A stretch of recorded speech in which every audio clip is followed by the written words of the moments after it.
இன்றைக்கி நம்ம ஜஸ்டார் சேனலில் RC200 KTM RC200 நம்ம ட்ரை பண்ணி பார்க்க போகிறோம். ஸோ ட்ரை பண்ணி பார்த்துட்டு என்னுடைய தனிப்பட்ட கருத்துக்களை நான் இந்த வீடியோவில் ஷேர் பண்ணுறேன்.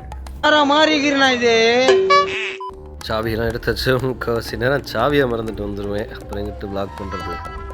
இன்றைக்கி இந்த விளாகில் உங்களுக்காக நான் ரிவ்யூ பண்ணுறதுக்காக எடுத்துருக்கிற பைக் RC200. இது வந்து ஆக்சுவலாக ஒரு ஸ்போர்ட் பைக் டைப்புங்க. டாட்டா பைக்ஸில் நிறைய டைப் இருக்குங்க. அந்த ஒரு டைப்பும் எதன் அடிப்படையில் வகை இவங்க பிரிக்கிறாங்கன்றதுலாம் ஆல்ரெடி நம்ம ஒரு வீடியோ மேக் பண்ணியிருக்கோம் ஜஸ்டார் சேனலில். ஸோ அந்த வீடியோவை பார்த்துட்டு இந்த வீடியோ பாருங்கள், அப்போ தான் இன்னும் நிறைய விஷயம் புரியும்.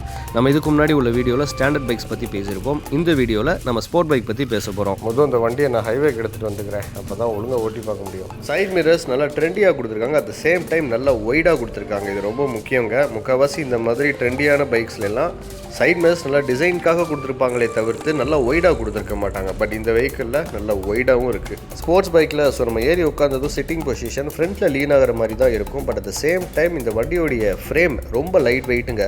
அதனால தான் இந்த வண்டியோடைய விடையை கிட்டத்தட்ட ஒரு 160 கிலோவில் இவங்களால மெயின்டைன் பண்ண முடியுது. ஃபுட் பேக் பின்னாடி இருக்கும், ஹேண்டில் பார் நீங்கள் ஏறி உட்காந்ததும் முன்னாடி ரொம்ப கீழே இருக்கிற மாதிரி இருக்கும். இந்த வண்டியோடைய டிசைனு ஏரோடைனமிக்ஸ்க்கு அவ்வளோ இம்பார்ட்டன்ஸ் கொடுத்துருப்பாங்கங்க. அதனாலேயே ஊருக்குள்ளே ஓட்டுறதுக்கு வெறுப்பீங்க, ஆனால் நீங்கள் ஹைவேல எடுத்துகிட்டு போனால் தட்டி தூக்குவீங்க. இந்த வண்டி ஸ்டாண்டர்ட் பைக்ஸ் மாதிரிலாம் கிடையாதுங்க. கிளாசிக்காக விண்டேஜ் லுக்கில் ஹெட்லைட்டு டேங்க்கு அப்படின்னு மட்டும் இருக்காது.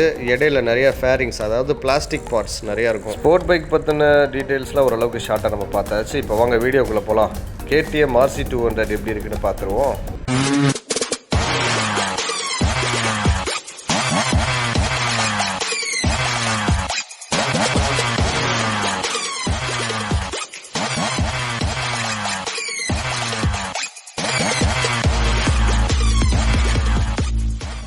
பழைய RC200க்கும் புதிய RC200க்கும் நிறைய சேஞ்சஸ் இருக்குன்னே சொல்லலாம். இந்த வண்டியோடைய ஹெட்லைட் ஃபேஸ் போன வெர்ஷனை விட இந்த வெர்ஷனில் கொஞ்சம் பெருசாகவே கொடுத்துருக்காங்க. பழைய வெர்ஷனில் இந்த ஹெட்லைட் டூம் ரொம்ப ஸ்ட்ரக்சரல் ஷேப்பில் இருந்த மாதிரி இருந்தது. பட் இந்த வெர்ஷனில் ஓரளவுக்கு ரவுண்ட் ஷேப்பில் கொடுத்துருக்காங்க. ஸோ இதனால் நிறைய யூசர்ஸ்க்கு ஏரோடைனமிக்ஸ்க்கு நிறைய இம்பார்ட்டன்ஸ் கொடுத்துருக்காங்களோன்ற ஃபீலை கொடுக்குதுங்க. ஃபுல் LED ஹெட் லேம்ப்ஸ், அது மட்டும் இல்லாமல் இண்டிகேட்டர் வந்து ஹெட்லைட்டுக்கு பக்கத்துலேயே கொஞ்சம் டிஃப்ரெண்ட்டான டிசைன் அவங்க பண்ணியிருக்காங்க. மற்ற ஸ்போர்ட் பைக்குடைய லுக் மோஸ்ட்லி ஏதாவது ஒரு அனிமல் இல்லை பேர்டுடைய லுக்கில் ரெப்ளிகேட் பண்ணுற மாதிரி இருக்கும். பட் இது கொஞ்சம் தனிச்சு அந்த மாதிரிலாம் இல்லாமல் டிஃப்ரெண்ட்டான ஒரு ஐடியானே சொல்லலாம். KTMனாலே இந்த யூனிக்னஸ் ஹெட்லைட்டில் ரொம்ப இம்பார்ட்டன்ஸ் கொடுத்துருப்பாங்க டிசைன் பொறுத்த வரையும். அதுக்கு இந்த வண்டி ஒரு நல்ல உதாரணம். இந்த வண்டி ஒரு ஸ்போர்ட் பைக் செக்மெண்ட்ன்றதுனால கிளிப் ஆன் ஹேண்டில் பார்ஸ் தாங்க வரும். நீங்கள் அந்த பழைய விண்டேஜ் ஹேண்டில் பார்ஸ்லாம் இதில் பார்க்க முடியாது, எல்லாம் மாறி இருக்குதுங்க. இந்த வண்டியுடைய ஃபேரிங்ஸ் நல்லா ஒய்டராகவும் அதே நேரத்தில் லேயர் டிசைனில் ஒரு குட் லுக் அண்ட் ஃபீல் கொடுக்குதுங்க. இந்த வண்டியில் டெயில் செக்ஷனில் ரொம்ப ஸ்லிம்மாக பஞ்சியாக LED பிரேக் லைட் கொடுத்துருக்காங்க. அதை பார்க்க அவ்வளோ ஷார்ப்பாக இருக்குங்க.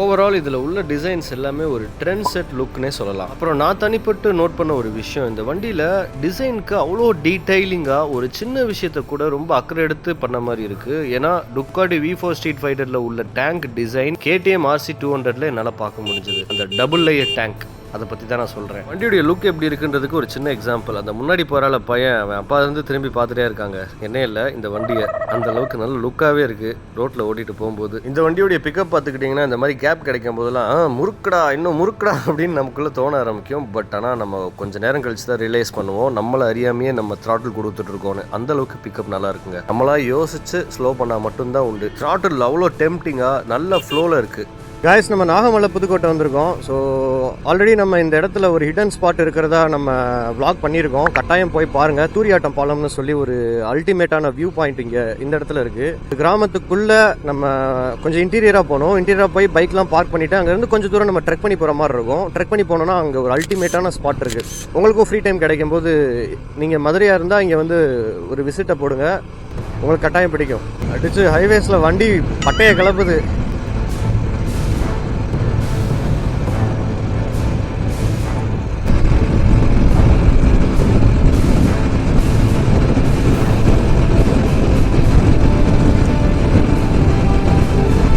அசால்ட் 100 கிராஸ் பண்ணுது. எனக்கு ஆக்சுவலாக ஸ்போர்ட்ஸ் பைக் பிடிக்கவே பிடிக்காது கைஸ். பிடிச்ச வண்டி எப்படின்னா நேக்கட் ஸ்ட்ரீட் பைக் அப்புறம் அட்வென்ச்சர். ஸோ இந்த 2 மாடல் தான் எனக்கு பிடிக்கும். பட் ஆனால் ஃபஸ்ட்டு டைம் எனக்கு ஸ்போர்ட் பைக் மேலே ஒரு க்ரஷ் வந்துருச்சு இந்த KTM 200 ஓட்டி. ஹலோ சிவா. சஸ்பென்ஷன் நல்லா கொடுத்துருக்காங்க. சீட்டிங் பொசிஷனை பார்க்கும்போது எனக்கு ரொம்ப பயமாக இருந்துச்சு. பேக் பெயின்லாம் வந்துடும் கட்டாயம் அப்படி இப்படின்னு நினச்சேன். பட் ஆனால் ரொம்ப பேலன்ஸ்டாக இருக்குது. ஏறி உட்காந்து அந்த பொசிஷனுக்கு அதுக்கும் ரொம்ப பேலன்ஸ்டா இருக்கு வண்டி, அப்படியே காத்துல பிரிச்சுக்கிட்டு போகுது. ஏரோடைனமிக்ஸ் செம்மையா இருக்கு, அல்டிமேட்டா இருக்கு. சிட்டிக்குள்ள எல்லாம் டிரைவ் பண்ணும்போது எனக்கு வந்து கை வலிக்க ஆரம்பிச்சிருச்சு, உண்மையை நான் சொல்றேன். ரிஸ்க்லாம் வந்து எனக்கு பெயின் எடுக்க ஆரம்பிச்சிருச்சு.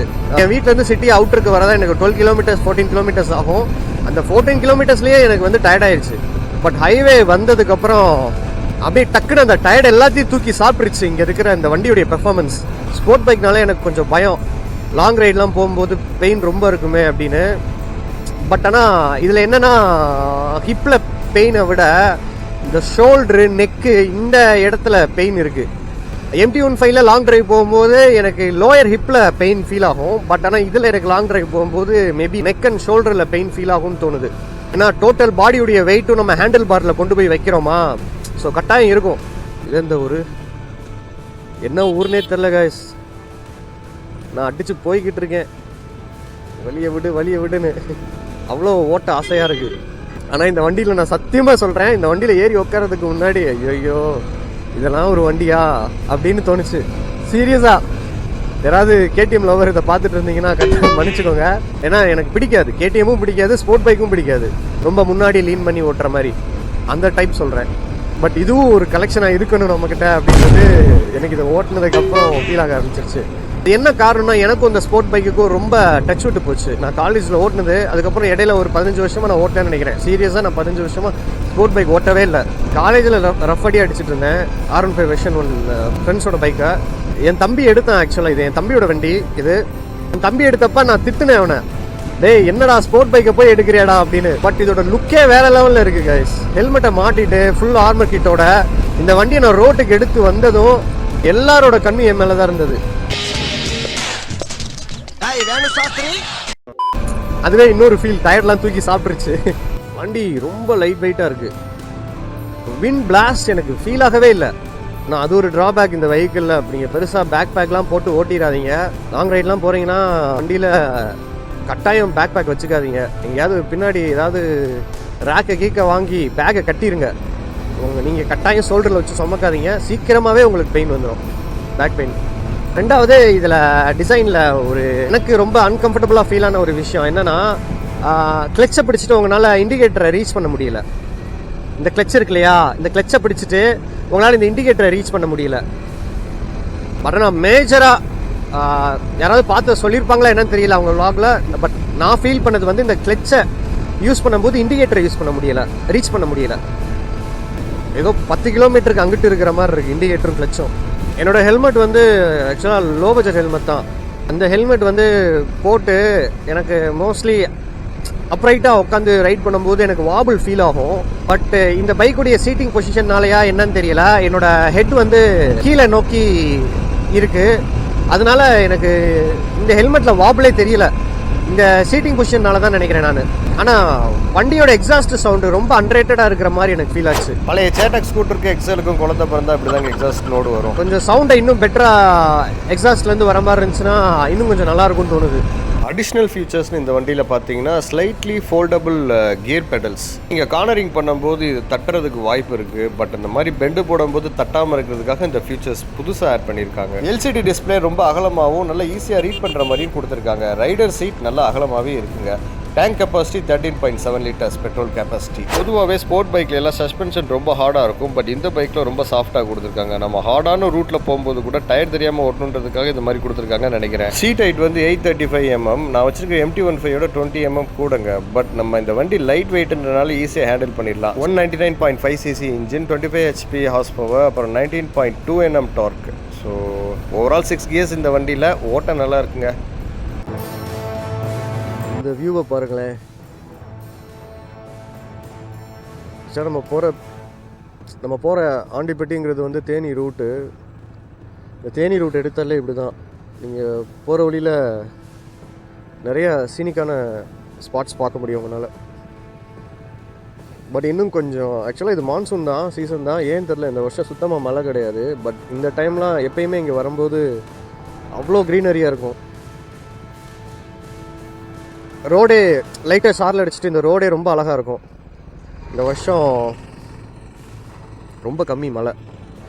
ஒருவேளை நான் மதுரையில் இருக்கிறனால எனக்கு அப்படி ஃபீல் ஆகுதா, அங்கே தான் மழை கம்மியாக, மற்ற இடங்கள்லாம் மழை அவ்வளோ நல்லா பெஞ்சுதா என்னன்னு தெரில. இன்னொரு விஷயம், எனக்கு தேனி போகணுன்னு ரொம்ப தோணிகிட்டே இருக்குது. நான் தேனி போய் கிட்டத்தட்ட 2 வருஷம் ஆச்சு.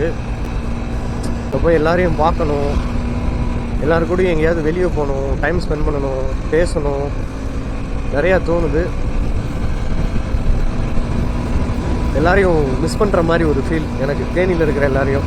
அவங்களெல்லாம் பார்த்து ரொம்ப நாள் ஆச்சு. அவங்களுக்காகவும் டைம் ஒதுக்கி போய் பார்க்கணும் எல்லாரையும்.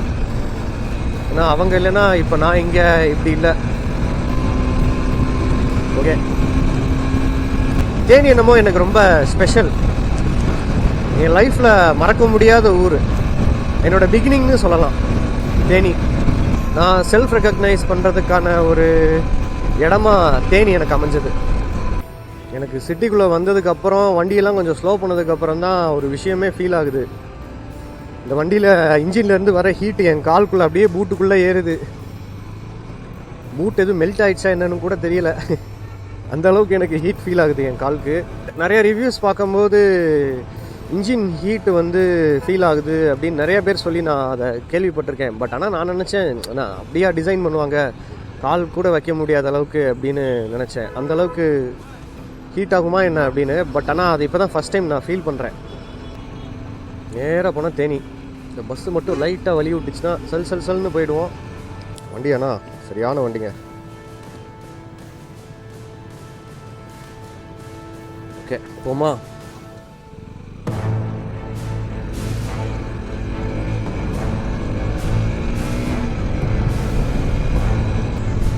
இங்கேருந்து ரோடு அல்டிமேட்டாக இருக்குங்க. ஃபுல்லாகவே டென்ஸ் ஃபாரஸ்ட். இங்கே நீங்கள் வரும்போதே உங்களுக்கு சிக்னல்லாம் எடுக்காது. இங்கே நிறையா மூவி கூட எடுத்திருக்காங்கன்னு நான் கேள்விப்பட்டேன். சுந்தரபாண்டி அந்த மாதிரி, அந்த கிளைமேக்ஸில் ஃபைட் சீன்ஸ்லாம் வரும்ல காட்டுக்குள்ளே, அதெல்லாம் இங்கே எடுத்த சீன்ஸ் தான். இதை பாருங்களேன் வியூவை, செம்மல. இது பாருங்க, வண்டி ஏற முடியாமல் ஏறிட்டு இருக்கு.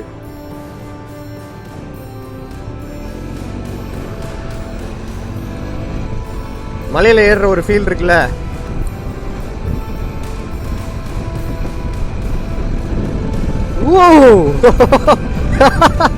இந்த வண்டி டேர்னிங்ல அல்டிமேட்டாக பெர்ஃபார்ம் பண்ணுதுங்க. இந்த வண்டியுடைய பெர்ஃபார்மன்ஸ் உண்மையிலே நல்லா இருக்கு. எக்ஸப்ட் ஒரு சில விஷயங்களை தவிர்த்து ஹீட் மேனேஜ்மெண்ட் சுத்தமாக சரியில்லை. ஏன்னா இன்ஜினில் அடிக்கிற ஹீட்டு காலுக்கு அப்படியே சும்மா சுருன்னு ஏறுது.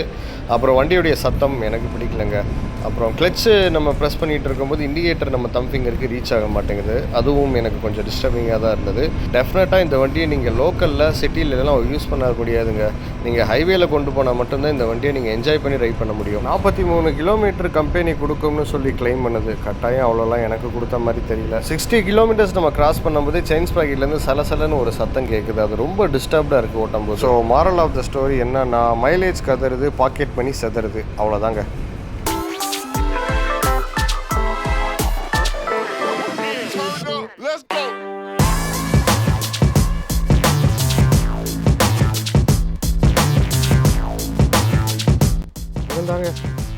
நான் ஓட்டிட்டு வந்த பீஸ்ட்.